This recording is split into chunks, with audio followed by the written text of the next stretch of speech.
Hello and welcome to my latest video, and I'm sat here in this beautiful LNER 1930s teak railway carriage where I'm taking a holiday in Devon on the Tamer Bell site at Beerferrers Station.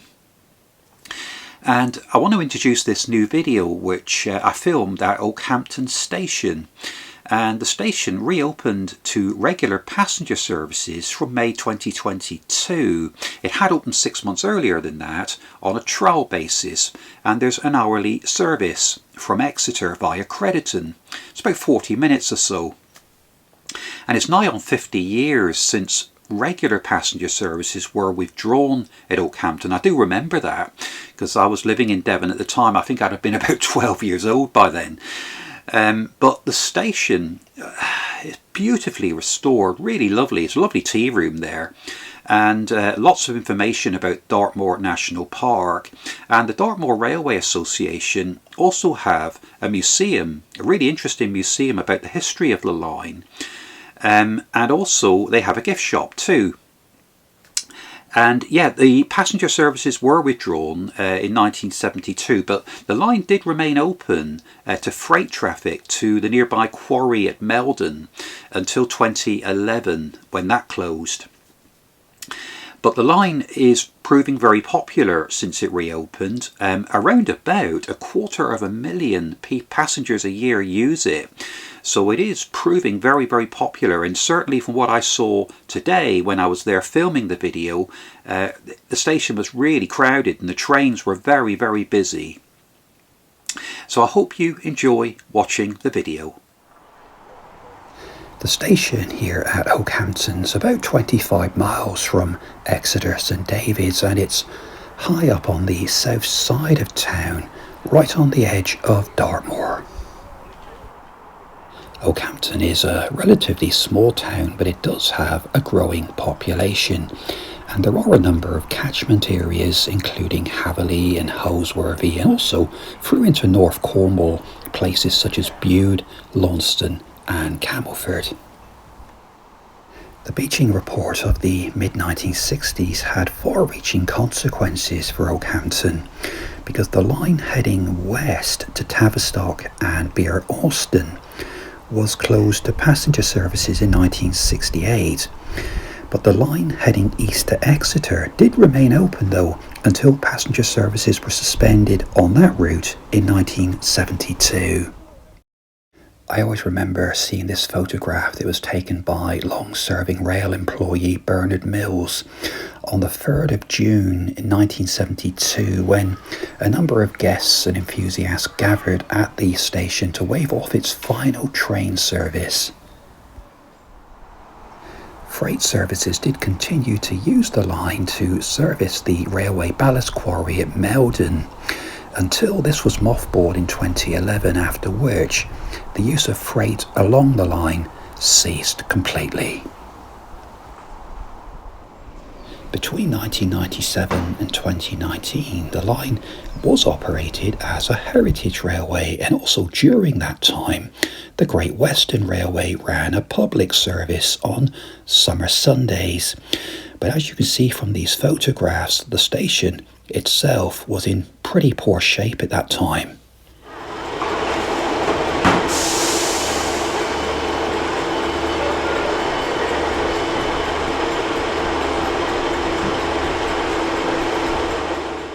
On the 19th of March 2021, the government announced that regular services from Exeter to Okehampton would be restored.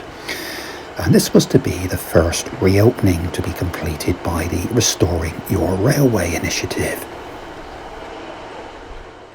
The Dartmoor Line officially opened on the 20th of November 2021, and hourly services began around 6 months later in May 2022.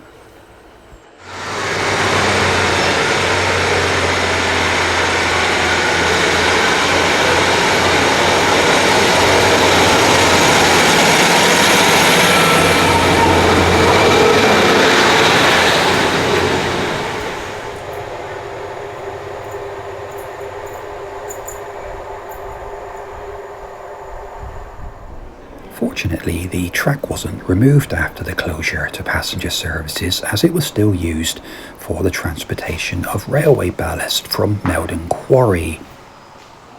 Following the confirmation that funding was available for the reopening of the line, work got underway to upgrade the track between Okehampton and the former Colford Junction, which is where the Dartmoor Line joins the Tarka Line, the existing line into Exeter. As well as laying new track and sleepers, Network Rail engineers worked day and night on drainage, fencing and preparing the ground for the new railway and much more. And in fact, over 11 miles of new track was laid and 24,000 concrete sleepers were installed. The reopened Dartmoor Line has been a huge success, with more than 550,000 passenger journeys being made along the route in its first 2 years of operation. In fact, such has been the success of the line that a new station is planned to cover the eastern side of Okehampton and is due to open in spring 2026. The station will be known as Okehampton Interchange, and it will be just a 2-minute drive from the main A30 trunk road to improve rail access. There were originally 3 platforms at Okehampton Station, and current services run here into platform 3, but across the other side of the track is platform 2. This platform is currently not in use, as a footbridge would be required that's suitable for disabled access. The original platform 1 would have been behind the current station in this area of the site, and you can still see some of the tracks that were in place taking trains to North Cornwall. There is a very interesting museum across on platform 2 which charts the history of the railways which first arrived here in 1871 through to the present day. Back in the day, Okehampton was an important junction with lines to Padstow and Bude, as well as the London South Western Railway route through to Plymouth. In fact, a number of prestige services used this route, including the Atlantic Coast Express and the Devon Bell, but all of this came to an end with the publication of the Beeching Report.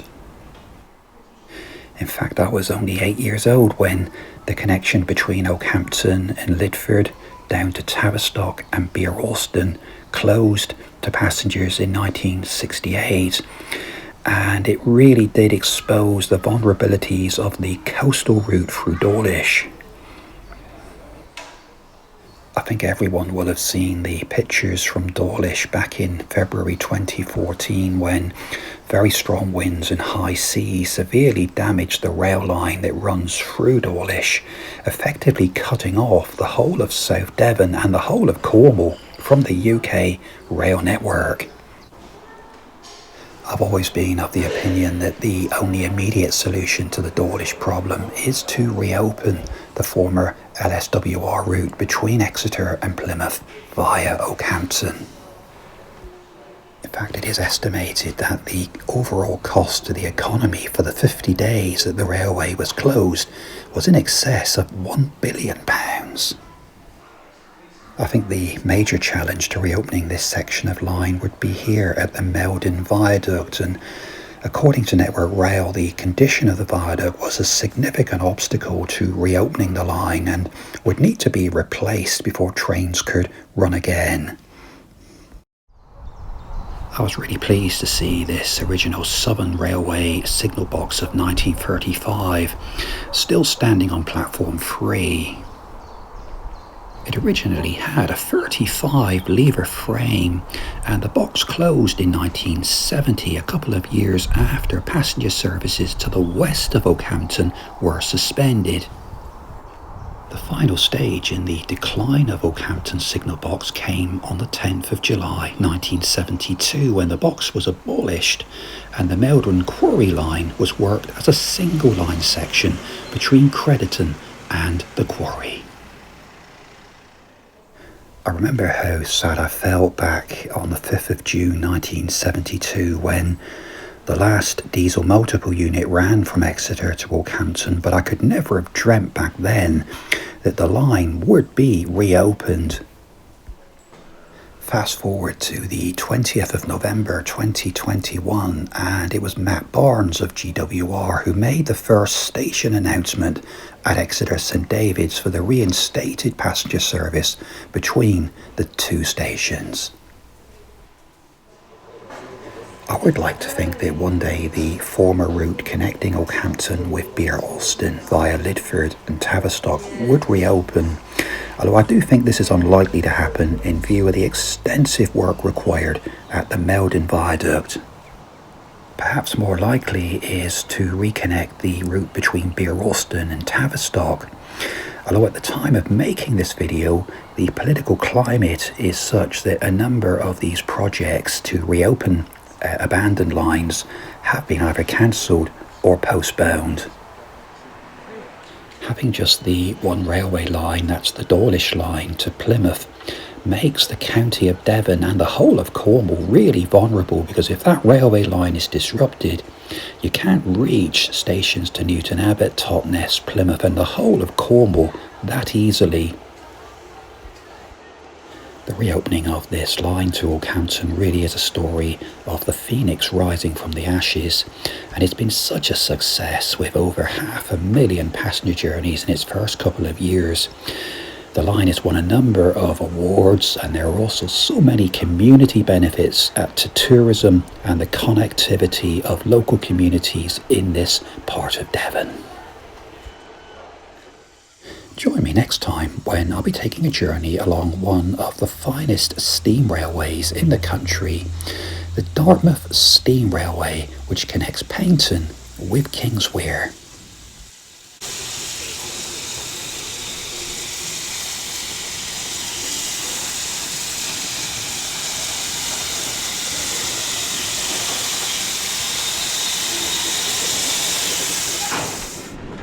The scenery on this picturesque line is breathtaking along the spectacular English Riviera coastline.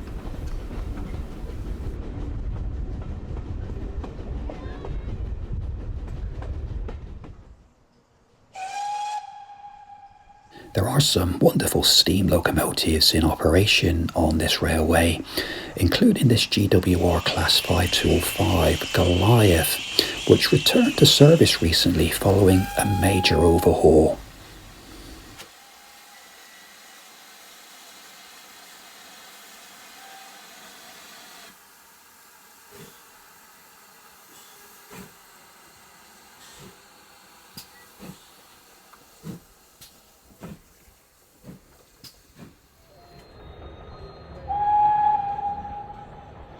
As well as travelling the railway to Kingswear, I'll be crossing the River Dart to Dartmouth and to visit a station that has never seen a train.